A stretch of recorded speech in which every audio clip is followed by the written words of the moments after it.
किसी वस्तु के भी टकटकी लगाकर देखता रहता है और अचानक मुस्कुरा देता है। वह क्या देख रहा होता है?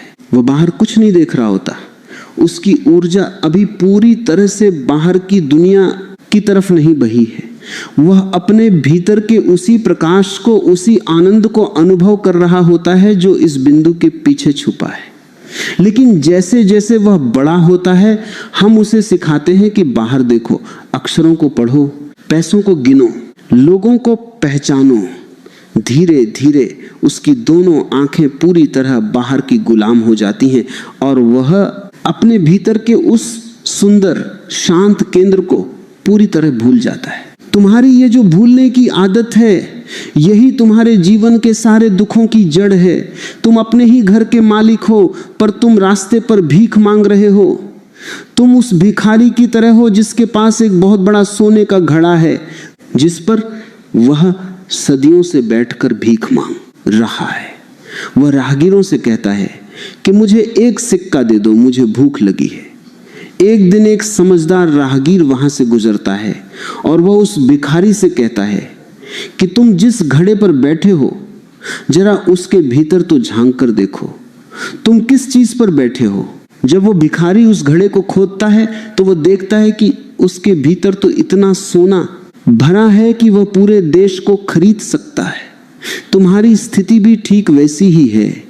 तुम जिस त्रिकूट के आसन पर बैठे हो, वह तुम्हारे भीतर का वह सोने का घड़ा है, जिसके जागते ही तुम्हारी सारी दरिद्रता, तुम्हारी सारी मानसिक बीमारियां, तुम्हारा अकेलापन हमेशा के लिए विदा हो जाता है। ये जो मस्तिष्क की तरंगों का बदलना है, ये केवल कोई वैज्ञानिक तथ्य नहीं है, ये एक जीवंत अनुभव है। जब तुम इस बिंदु पर अपनी सजगता लाते हो तो तुम्हें ऐसा लगेगा जैसे तुम्हारे सिर के भीतर एक बहुत हल्की सी ठंडक उतर रही है, जैसे तपती दोपहरी के बाद अचानक कोई ठंडी फुहार पड़ गई हो। तुम्हारे विचार जो पहले किसी पागल घोड़े की तरह दौड़ रहे थे, अचानक उनकी गति कम होने लगती है। तुम विचारों को रोकते नहीं हो, वे अपने आप रुक जाते हैं, क्योंकि जब ऊर्जा को उसका असली घर मिल जाता है तो वह बाहर भटकना छोड़ देती है। जैसे एक छोटा बच्चा जब तक अपनी माँ से दूर रहता है तब तक वह रोता है, चिल्लाता है, खिलौनों के पीछे भागता है, पर जैसे ही माँ उसे अपनी गोद में उठा लेती है वह शांत हो जाता है, उसकी सारी चंचलता विदा हो जाती है। ये त्रिकूट तुम्हारी चेतना की वही माँ है जहां पहुंचते ही तुम्हारा सारा विक्षेप, तुम्हारी सारी बेचैनी परम विश्राम में बदल जाती है। मनुष्य अक्सर मुझसे पूछता है कि हम दिन भर काम करते हुए अपनी शांति को कैसे बचाए रखें। हमारा काम ऐसा है जहां बहुत तनाव है, जहां बहुत से लोग हमें परेशान करते हैं। मैं उनसे कहता हूं कि समस्या काम की नहीं है, समस्या यह है कि तुम्हारे पास अपने भीतर लौटने का कोई आधार नहीं है। तुम एक ऐसे जहाज की तरह हो जो समुद्र के बीचों बीच है, पर जिसके पास कोई लंगर नहीं है। जब भी कोई लहर आती है वह तुम्हारे जहाज को बहा ले जाती है। यह त्रिकूट बिंदु तुम्हारे जीवन का वही लंगर है। यदि तुम दिन में केवल कुछ बार, कुछ पलों के लिए ही सही अपनी चेतना को यहाँ टिकाना सीख जाओ तो बाहर चाहे कितना भी तूफान क्यों न चल रहा हो, तुम्हारे भीतर की जो गहराई है वह बिल्कुल अछूती रहेगी। तुम्हें कोई भी विचलित नहीं कर पाएगा। तुम संसार में रहोगे पर संसार तुम्हारे भीतर प्रवेश नहीं कर पाएगा। यही सच्ची स्वतंत्रता है, यही सच्चा विज्ञान है जो मनुष्य को अपने ही भीतर सम्राट बना देता है। अब इस बात को और गहराई से समझो कि जब हम इस त्रिकूट बिंदु की बात करते हैं तो हम केवल एक बिंदु की बात नहीं कर रहे हैं, बल्कि हम उस मार्ग की बात कर रहे हैं जो तुम्हें इस पूरे ब्रह्मांड की ऊर्जा से जोड़ता है। तुम्हारा यह शरीर ब्रह्मांड का ही एक छोटा सा रूप है। जो कुछ उस विराट आकाश में घट रहा है वह सब तुम्हारे इस छोटे से पिंड में भी घट रहा है। जैसे एक छोटी सी बूंद में पूरे समुद्र का स्वाद छुपा होता है, वैसे ही तुम्हारे इस शरीर में उस अनंत परमात्मा का, उस परम सत्ता का पूरा नक्शा छिपा हुआ है। और उस नक्शे का जो सबसे मुख्य केंद्र है, जहां से सारे रास्ते खुलते हैं, वह यही त्रिकूट है। जब तुम यहां स्थिर होते हो तो तुम अकेले नहीं रह जाते, तुम उस विराट के साथ एक सुर में जुड़ जाते हो। तुम्हारी बुद्धि फिर केवल तुम्हारी छोटी सी बुद्धि नहीं रह जाती, वह उस सार्वभौमिक बुद्धि का हिस्सा बन जाती है।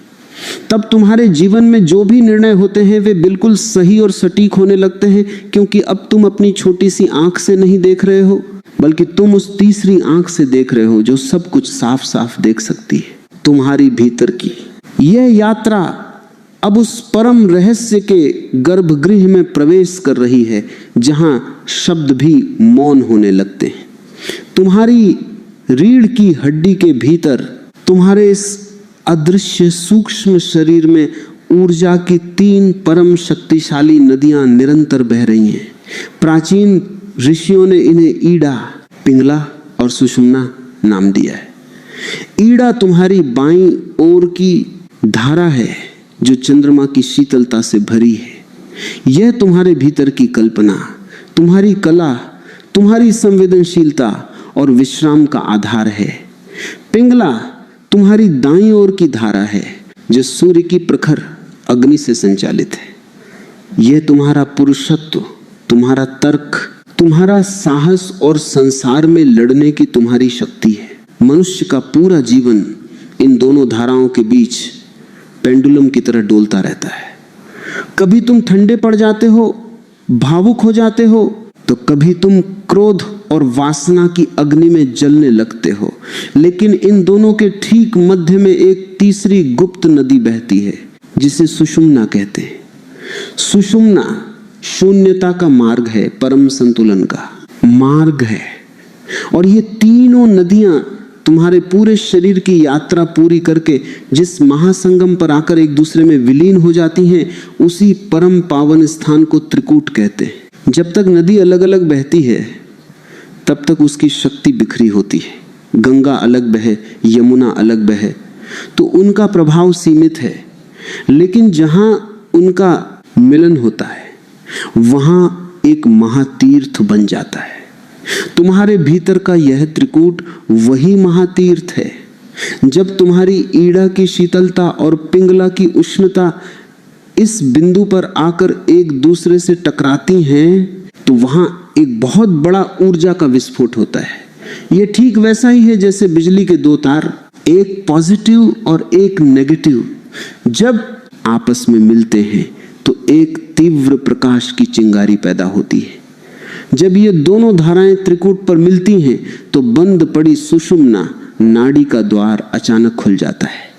सुषुम्ना के खुलते ही तुम्हारी चेतना ऊर्ध्वगामी होने लगती है, वह ऊपर की ओर उठने लगती है। तुम वासना से उपासना की ओर, पदार्थ से परमात्मा की ओर बहने लगते हो।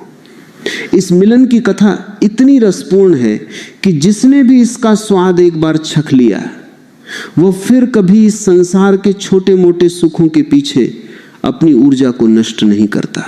चलो एक साधारण मनुष्य की व्यथा को देखें जो इस रहस्य से अनजान है। समाज में तुम ऐसे बहुत से लोगों को देखोगे जो या तो बहुत ज्यादा भावुक हैं, छोटी सी बात पर रो देते हैं, डिप्रेशन में चले जाते हैं, या फिर ऐसे लोग हैं जो बहुत क्रूर हैं, 24 घंटे गुस्से में रहते हैं, दूसरों को दबाना चाहते हैं। ये दोनों ही अस्वस्थ स्थितियां हैं। जो भावुक है उसकी ईड़ा नाड़ी जरूरत से ज्यादा सक्रिय है, और जो हिंसक है उसकी पिंगला नाड़ी उबल रही है। दोनों ही असंतुलन में जी रहे हैं। उनकी जिंदगी एक डगमगाती हुई नाव की तरह है जो कभी बाएं झुकती है तो कभी दाएं गिरती है। वे कभी शांत नहीं बैठ सकते। उनके इस गहरे मानसिक रोग का समाधान किसी दवा में नहीं है, बल्कि इस आंतरिक रसायन को समझने में है। जब इन दोनों को समझकर ऊर्जा को मध्य बिंदु यानी त्रिकूट पर लाया जाता है तो एक अद्भुत रूपांतरण होता है। गुस्सा, करुणा